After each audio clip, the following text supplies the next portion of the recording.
Ya, Presiden RI Prabowo Subianto di awal kepemimpinannya membuat gebrakan yang cukup mencengangkan. Salah satunya dengan menambah banyak kementerian serta menghapus nomenklatur sejumlah kementerian. Nah, apakah dengan cara ini mampu membuat kabinet di eranya bekerja lebih cepat seperti yang ditargetkan dalam implementasi program-programnya ke depan? Akan kita ulas bersama dalam kerja ngebut 100 hari pertama Kabinet Merah Putih. Kita amati bersama, di mana di slide pertama menilik dan juga meninjau lebih dalam bagaimana pola dan struktur dari Kabinet Merah Putih saat ini dikaitkan pula dengan Peraturan Presiden Republik Indonesia Perpres nomor 139 tahun 2024 tentang penataan tugas dan fungsi Kementerian Negara Kabinet Merah Putih periode tahun 2024 hingga 2029 pada tanggal 21 Oktober 2024 terdapat 48 kementerian. Dari 48 kementerian tersebut terdapat 7 kementerian koordinator yang juga membawahi berbagai kementerian termasuk instansi lainnya yang berhubungan dengan isu di kementerian koordinator yang bersangkutan. Namun, jika kita dilihat lebih rinci lagi, Kementerian Koordinator Bidang Pembangunan Manusia dan Kebudayaan menjadi Kementerian Koordinator yang membawahi paling banyak kementerian dengan total 8 kementerian seperti Kementerian Agama, Pendidikan Dasar dan Menengah, Pendidikan Tinggi, Sains dan Teknologi, Kebudayaan Kesehatan, Pemberdayaan Perempuan dan Perlindungan Anak, lalu juga ada Kependudukan dan Pembangunan Keluarga, Badan Kependudukan dan Keluarga Berencana Nasional, dan juga Pemuda dan Olahraga. Sementara untuk Kementerian Koordinator yang paling sedikit membawahi kementerian adalah Kementerian Koordinator Bidang Hukum dan juga HAM begitu ya. Di sini di mana imigrasi dan pemasyarakatan, di mana kementerian tersebut hanya membawahi 3 kementerian saja di bawahnya, yakni Hukum, Kementerian Hak Asasi Manusia, Kementerian Imigrasi dan juga Pemasyarakatan. Nah, kita lihat lagi begitu ya. Jadi kita amati di mana memang kalau dilihat banyak sekali proporsinya atau turunannya dari menteri-menteri atau menko saat ini karena memang kementeriannya juga ditambah. Jadi jelas juga di sini apabila dalam 100 hari pertama kabinet ini berjalan, bahkan bukan berjalan lagi, mungkin dapat dikatakan harus cepat berlari. Di mana kementerian koordinator mana yang akan bekerja sangat keras untuk mengejar target-target yang dicanangkan dalam 100 hari pertama kabinet ini berjalan. Tapi tentunya sebelum ke arah sana kita coba bandingkan terlebih dahulu proporsi jumlah menteri dari masa ke masa presiden pendahulu di Republik Indonesia ini. Kita lihat di slide selanjutnya. Nah, kalau kita amati begitu ya perbandingan jumlah menteri dari masa ke masa, jumlah menteri dalam kabinet di era presiden terdahulu, kita akan melihat ada beberapa masa yang menarik untuk dibedah. Di sini misalnya bagaimana jumlah menteri di era Soekarno, era parlementer, era demokrasi, lalu juga era Soeharto saat menjadi PJ Presiden, lalu juga masuk ke era Orde Baru pada waktu itu, dan terakhir di era reformasi. Bisa kita lihat di sini, di mana era Soeharto begitu ya, untuk angka-angkanya sebetulnya kurang dari 40 orang dalam kabinet, ada kabinet Ampera 1, kabinet Ampera 2, lalu era Orde Baru juga nampaknya orangnya lebih singset begitu dibanding kabinet Merah Putih saat ini, dan era reformasi pun sama. Tapi kalau kita ingat-ingat di era Orde Lama justru pernah begitu ya dinamakan kabinet 100 menteri.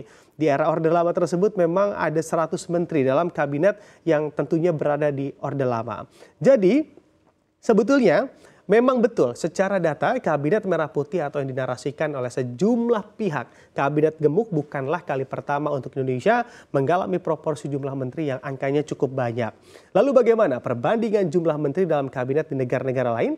Apakah memang Indonesia menjadi negara paling banyak menterinya? Kita lihat di slide selanjutnya. Di sini berdasarkan pemantauan tim riset CNBC Indonesia, ternyata Indonesia menjadi negara dengan jumlah menteri yang paling banyak, yakni sebanyak 53 anggota kabinet. Dari sebanyak 53 anggota kabinet tersebut terdapat 48 menteri dan 5 pejabat begitu ya, yang mana di sini juga terlihat tidak berada di bawah koordinasi oleh kementerian koordinator. Jika dilihat lebih rinci dari 48 menteri, tampak 7 diantaranya merupakan menteri koordinator atau Menko dan 41 lainnya menjabat sebagai menteri. Sementara bisa kita lihat data di posisi kedua negara yang tentunya memiliki menteri terbanyak diduduki oleh Brazil dengan 37 menteri di dalamnya, dan lalu terus begitu ya, ternyata Jerman hanya 16 menteri saja. Bahkan negara besar seperti Amerika Serikat pun hanya memiliki total 25 menteri saja. Nah, di sini tentunya apakah memang untuk kabinet itu harus dirancang sesingkat mungkin atau untuk menggerakkan kemajuan suatu negara dengan cepat, kita membutuhkan kabinet yang cukup banyak seperti yang ada saat ini. Apakah memang hanya hadiah politik belaka? Anda tentunya bisa mengomentari terkait hal ini, komentar di kolom komentar di bawah ini. Jadi jelas tentunya bagi Anda dibentrokan begitu ya dengan jumlah menteri kita dengan menteri kita, di negara lain, kita masih menjadi juaranya dengan 53 menteri dalam kabinet merah putih. Lalu dari jajaran kementerian yang terbilang banyak ini, apa saja sih target yang ditetapkan dalam 100 hari pertama kerja di kabinet ini? Kita lihat di slide selanjutnya. Ya, apabila melihat target dan juga nawacita besar dalam kabinet merah putih ini tidak bisa dipungkiri juga fokus dalam swasembada pangan dan swasembada energi menjadi fokus utama atau target yang dibidik tajam agar segera tercapai di pemerintahan Prabowo Gibran. Maka dari itu nampaknya jargon kerja seharusnya juga masih melekat dalam kabinet merah putih ini karena memang harus kerja terus begitu ya. Karena memang harus cepat untuk mengatasi sejumlah masalah yang terjadi di Republik ini.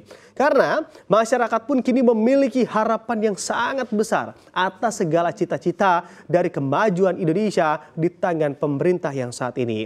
Selain target swasembada pangan dan juga energi begitu ya, di tiap-tiap kementerian pun diberikan target masing-masing oleh Presiden untuk segera dijalankan dan diimplementasikan tiap misinya agar terwujud visi yang dicanangkan di setiap kementerian tersebut. Kita akan update tentunya bagaimana KPI akan berjalan dan rakyatlah yang akan mengawal kinerja dari Kabinet Merah Putih dalam 100 hari ke depan. Nah, di sini tantangan apa saja yang tentunya ikut membayangi begitu ya dalam langkah cepat yang akan dilakukan oleh Kabinet Merah Putih dalam 100 hari ke depan? Kita lihat di slide selanjutnya. Di sini tidak dipungkiri juga bukan hanya ingin melihat pemerintah dalam kabinet ini bekerja dengan cepat saja, tapi publik perlu tahu terdapat pula sejumlah tantangan yang juga pasti hinggap dalam perjalanan implementasi tugas pokok dan juga fungsi kementerian yang saat ini terbentuk. Yang pertama yang tentunya nampak adalah sejumlah kementerian baru terpantau belum memiliki kantor untuk mereka bekerja. Lalu selanjutnya ada pula kementerian yang secara anggaran ternyata belum mendapatkan porsi pembagian dalam APBN 2025 yang membuka peluang juga dari sini dari adanya APBNP begitu ya yang diisukan akan dikaji pada bulan Maret 2025 nanti. Jangan sampai tantangan yang hinggap saat ini justru menjadi ganjalan Kabinet Merah Putih era Prabowo Gibran dalam melakukan kerja cepatnya di 100 hari pertama bekerja. Kita harapkan bersama seluruh stakeholders dan juga berbagai elemen masyarakat mampu berbangga ke depannya bahwa kabinet gemuk bukanlah hal yang harus dikonotasikan negatif, tapi memang diharapkan betul-betul mampu membawa gebrakan baru, wajah baru dalam kemajuan bangsa Indonesia ke depan.